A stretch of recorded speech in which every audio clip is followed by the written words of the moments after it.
Welcome back to our YouTube channel Jaspal ji के tag. अगर आपने हमारे चैनल को सब्सक्राइब नहीं किया है तो जल्दी से जाके सब्सक्राइब करें और शेयर करें। सो आज जो हम पढ़ने वाले हैं 14 सितंबर के करंट अफेयर्स के बारे में, तो चलिए आज की वीडियो हम स्टार्ट करते हैं।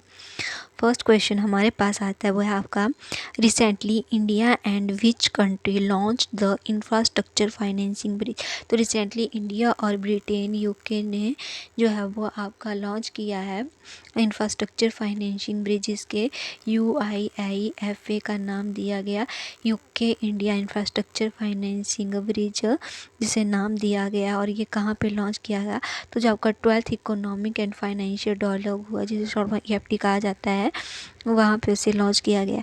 और जो आपका इंफ्रास्ट्रक्चर फाइनेंसिंग ब्रिज है, ये किसका इनिशिएटिव है, तो ये कोलैबोरेटिव इनिशिएटिव है NITI Aayog and the city of London का। ठीक है, सॉरी। नेक्स्ट जो क्वेश्चन आता है हमारे पास, वो है आपका, recently who inaugurated the first global symposium on farmer rights in New Delhi. तो फर्स्ट ग्लोबल सिंपोजियम का मतलब होता है संगोष्ठी। तो जो फर्स्ट संगोष्ठी हुई है फार्मर राइट्स के लिए न्यू दिल्ली में, उसको जो है वो किसने इनैगोरेट किया, तो द्रौपदी मुर्मू जो उन्होंने इसको इनैगोरेट किया है। दिल्ली के पूसा में जो है आपका इनैगोरेट किया गया है। और किसने ऑर्गेनाइज़ करवाया है इसको, तो जो आपकी फ़र्स्ट ग्लोबल सिंपोजियम हुई है उसको ऑर्गेनाइज़ करवाया हुआ है FAO ने, फूड एग्रीकल्चर ऑर्गेनाइजेशन ने। जो फूड एग्रीकल्चर ऑर्गेनाइजेशन है आपकी कब इस्टेब्लिश हुई थी, फूड एग्रीकल्चर ऑर्गेनाइजेशन आपकी इस्टेब्लिश हुई है 1949 में। और हेड क्वार्टर है इसके रोम इटली में।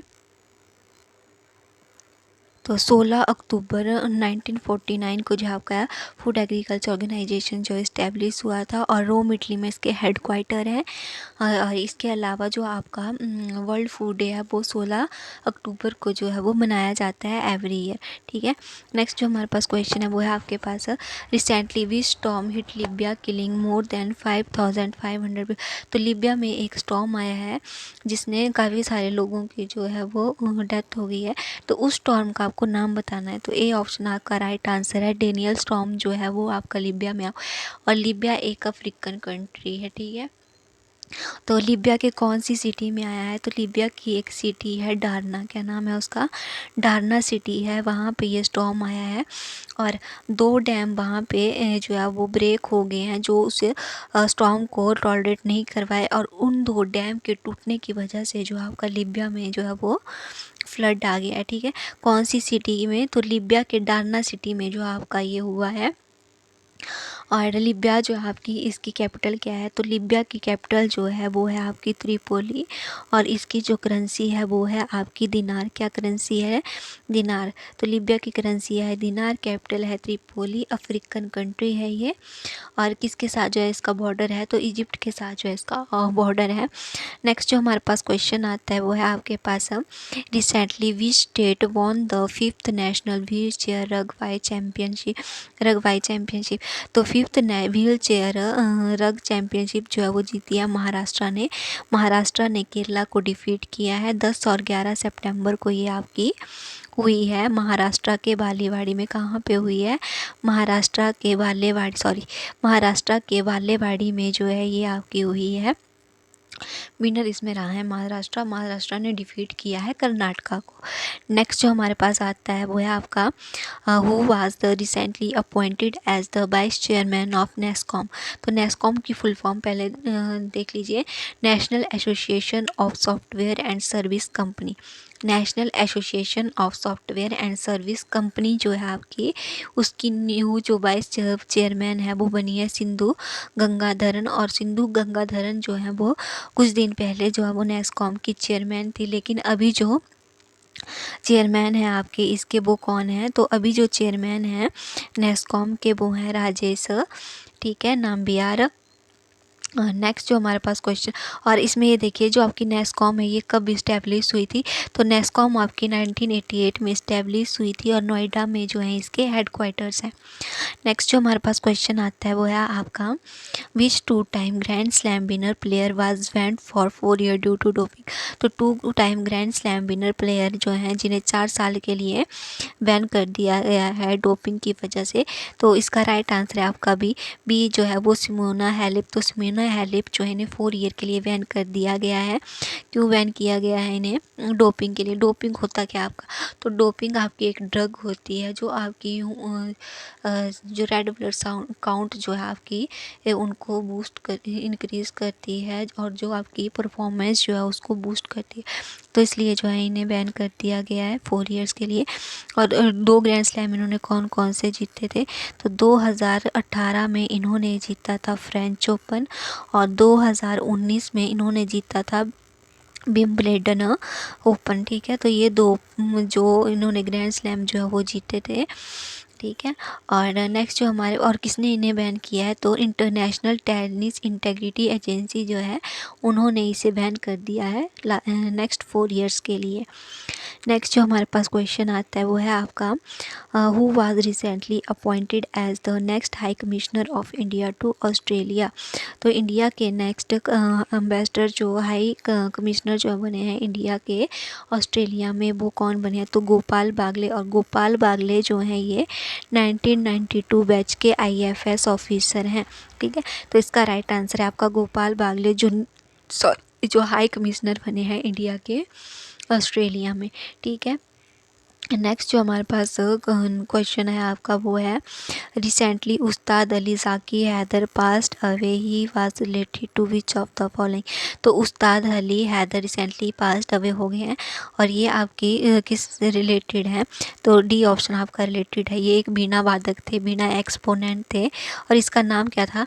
तो रुद्र बीना एक्सपोनेंट थे। कौन सी? रुद्र बीना एक्सपोनेंट जो थे ये थे।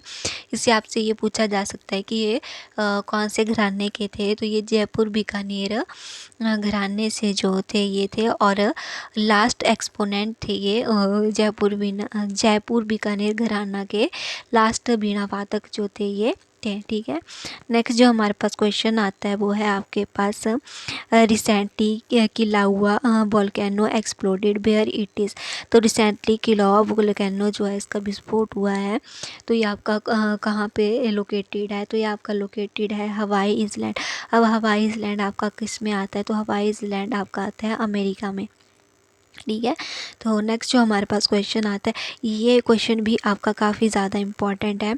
नेक्स्ट जो हमारे पास क्वेश्चन है SSC के एग्ज़ाम के लिए क्योंकि SSC में आपसे ये पूछा जाता है मैक्सिमम कि जो आपका वॉल्केनोज हैं कहाँ पे एक्सप्लोड हुआ है, कौन सा वॉल्केनो कहाँ पे है, या फिर आपसे पूछा जाएगा डांस से रिलेटेड, फिर जो आपके लोकल फोक सॉन्ग ये हैं डांस फॉर्म्स हैं या फिर म्यूज़िक है उन सब के बारे में और इनसे रिलेटेड किन किन की डेथ जो रिसेंटली हुआ है वो सब आपसे पूछा जाता है। सो नेक्स्ट जो हमारे पास आता है वो है आपका recently the creator of Dolly ship clone passed away what is his name. तो रिसेंटली जो है डॉली शिप क्लोन के जो क्रिएटर थे उनका निधन हो गया है, उनका नाम क्या था? तो इयान बिलीमट जो हैं वो डॉली शिप क्लोन के क्रिएटर थे। और डॉली शिप जो है आपकी ये कब बॉर्न हुई थी? तो डॉली शिप जो है वो 1966 में बॉर्न हुई थी रोजलिन इंस्टीट्यूट स्कॉटलैंड में और 2003 में इसकी डेथ हो गई थी रोजलिन इंस्टीट्यूट स्कॉटलैंड में ही। उसके बाद जो है इसकी जो बॉडी थी उसको प्रिजर्व करके रखा गया है और डोनेट कर दिया गया उसको नेशनल म्यूज़ियम ऑफ स्कॉटलैंड को, जहाँ पर वो 2003 से जो रेगुलरली जो है वो एग्जिबिट हो रही है, मीन्स कि प्रदर्शित जो उसको किया जा रहा है। नेक्स्ट जो हमारे पास क्वेश्चन आता है वो है आपके पास in which municipal corporation was cash for waste scheme started for common people. तो किस स्टेट में किस म्यूनसिपल कॉरपोरेशन ने cash for waste scheme start करी है कॉमन पीपल के लिए और कहाँ पे ये स्टार्ट की गई है? एट MRF सेंटर जो रिसेंटली इस्टेब्लिश हुआ है आपका। तो MRF सेंटर जो है आपका मटेरियल रिकवरी फैसिलिटी जो आपका सेंटर है MRF मटेरियल रिकवरी फैसिलिटी, वहाँ पे जो है आपका cash for waste scheme means कि जो भी आप वेस्ट वहाँ पे देंगे उसके लिए आपको कैश दिया जाएगा, जिसमें जैसे आपका कोई भी प्लास्टिक बॉटल्स हैं या कोई टिफ़िन बॉक्स है पुराना वो आप देना चाहते हैं उसके लिए आपको वहाँ से कैश वो देंगे। तो इसकी एक इन्होंने लिस्ट निकाली है कि कौन सी चीज़ का जो है वो कितना प्राइस है। तो पटना म्यूनसिपल कॉरपोरेशन भी इसका राइट आंसर है। तो पटना म्यूनसिपल कॉरपोरेशन जो है उसने कैश फॉर वेस्ट स्कीम जो है वो स्टार्ट करी करी हुई है।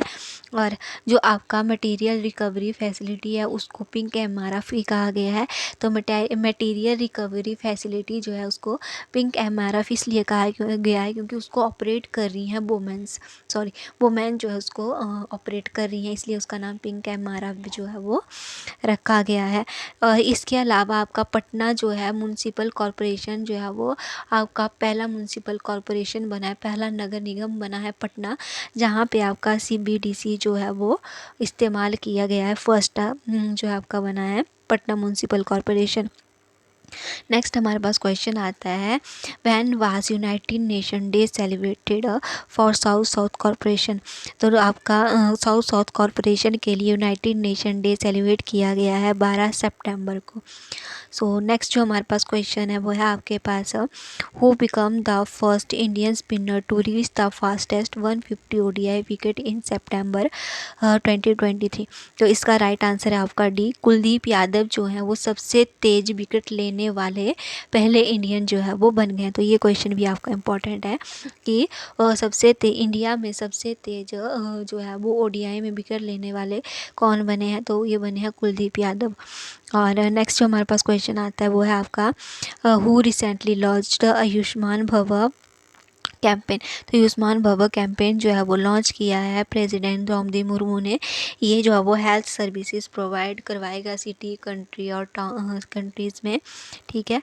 नेक्स्ट जो हमारे पास क्वेश्चन है वो है आपका, prime minister Narendra Modi will lay the foundation stone of petrochemical complex at Bina refinery in which state.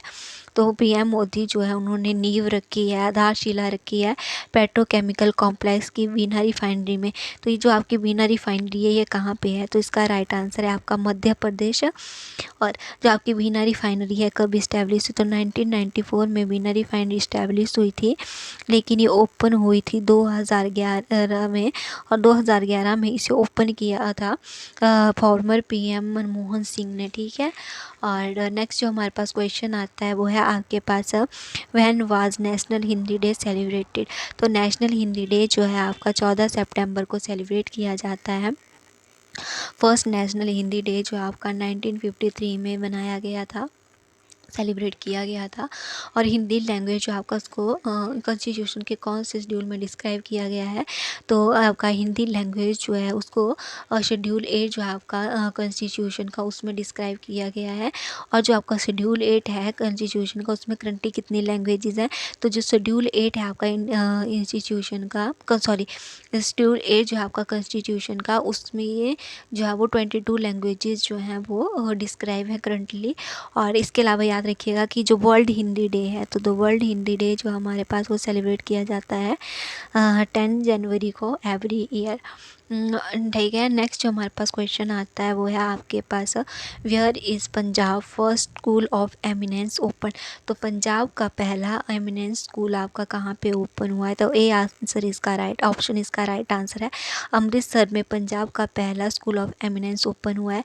किसने इसको लॉन्च किया है, तो पंजाब सीएम भगवंत मान जो है उन्होंने इसे लॉन्च किया था एमिनेंस प्रोजेक्ट को, स्कूल ऑफ एमिनेंस प्रोजेक्ट। इसमें एमिनेंस प्रोजेक्ट जो आपका क्या है, इसमें जो है वो आपके जो गवर्नमेंट स्कूल हैं उनको एडवांस किया जाएगा। तो पहला जो स्कूल बना है आपका पंजाब में वो बना है अमृतसर में, ठीक है, एमिनेंस स्कूल। नेक्स्ट जो हमारे पास क्वेश्चन आता है वो है आपके पास, India has bought C-295 transport aircraft from which country. तो इसका राइट आंसर है आपका स्पेन। तो स्पेन से जो है इंडिया बाउट कर रहा है C-290 ट्रांसपोर्ट एयरक्राफ्ट। और पहला ट्रांसपोर्ट एयरक्राफ्ट जो आपका पहला ट्रांसपोर्ट एयरक्राफ्ट है वो कौन सी कंपनी ने जो है वो इंडिया को दिया है, तो एयरबस कंपनी जो है स्पेन की, उसने जो है वो इंडिया को दिया है। अब इसमें आपके टोटल कितने जो हैं वो एयरक्राफ्ट जो है वो आपके हैं, तो टोटल एयरक्राफ्ट जो है वो 56 हैं, जिसमें से टोटल 56 क्राफ्ट हैं, जिसमें 10 जो है वो आपको एयरबस बना के देगा, जिसमें से इन्होंने एक जो है वो इंडिया को दे दिया हुआ है, ठीक है। और जो रिमेनिंग है आपके 46 वो एयरबस और आपका जो रिमेनिंग आपके 46 हैं वो कौन बनाएगा, तो रिमेनिंग 46 जो है वो आपके एयरबस और टाटा जो है वो बना के देगा। 16 जो है आपके एयरबस कम्प्लीटली बना के देगा उनको, आपको सिर्फ उड़ाना है। और 40 जो आपके उनको डिवॉल्व करेगा एयर और टाटा एडवांस सिस्टम दिल्ली में, सॉरी इंडिया में, ठीक है। तो इंडिया में तो 40 आपके इंडिया में जो है वो बनेंगे और 16 जो है आपका एयरबस बना के देगा, जिसमें से एक जो है वो इन्होंने दे दिया है, सॉरी 56 हैं, जिसमें 16 आपको एयरबस बना के देगा और रिमेनिंग जो 46 हैं, 40 हैं आपके, वो एयरबस और टाटा एडवांस सिस्टम जो है वो बनाएगा इंडिया में।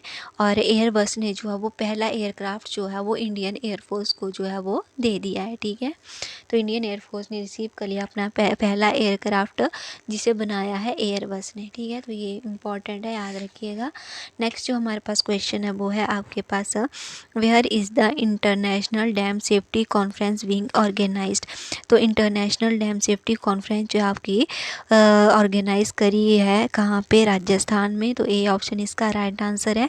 इनॉग्रेशन किसने की थी, तो इंटरनेशनल डैम सेफ्टी कॉन्फ्रेंस जो आपकी राजस्थान में हुई है उसको इनॉग्रेट किया है वाइस प्रेसिडेंट जगदीप धनखड़ ने। और अकॉर्डिंग टू मिनिस्ट्री ऑफ जल शक्ति के अकॉर्डिंग इंडिया में 6000 डैम जो है वो हैं, और वर्ल्ड में जो है आपका इंडिया जो है वो 3rd नंबर पे है नंबर ऑफ डैम्स में, ठीक है। तो इंडिया में जो है वो 6000 डैम है अकॉर्डिंग टू जल शक्ति मिनिस्ट्री, और इंडिया जो है आपका वर्ल्ड में 3rd नंबर पे है नंबर ऑफ डैम्स में, ठीक है। नेक्स्ट जो हमारे पास क्वेश्चन आता है और लास्ट क्वेश्चन है आपका, वेयर वाज विद्या समीक्षा केंद्र बीन इनैगोरेटेड इन उत्तराखंड।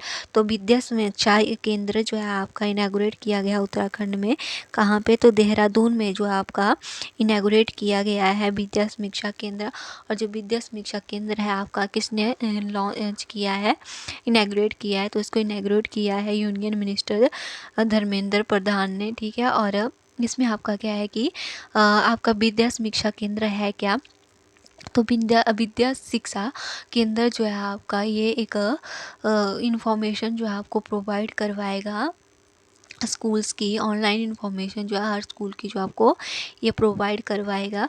और जो आपका फर्स्ट समीक्षा केंद्र था वो बना था गुजरात, और जो आपका उत्तराखंड में बना है विद्या समीक्षा केंद्र ये है आपका सेकंड। तो ये आपका सेकंड विद्या समीक्षा केंद्र है, फर्स्ट आपका बना है गुजरात में, तो याद रखिएगा। सो आज के लिए बस इतना ही। अगर आपको वीडियो अच्छी लगी हो तो लाइक करें, शेयर करें। Bye bye, thank you.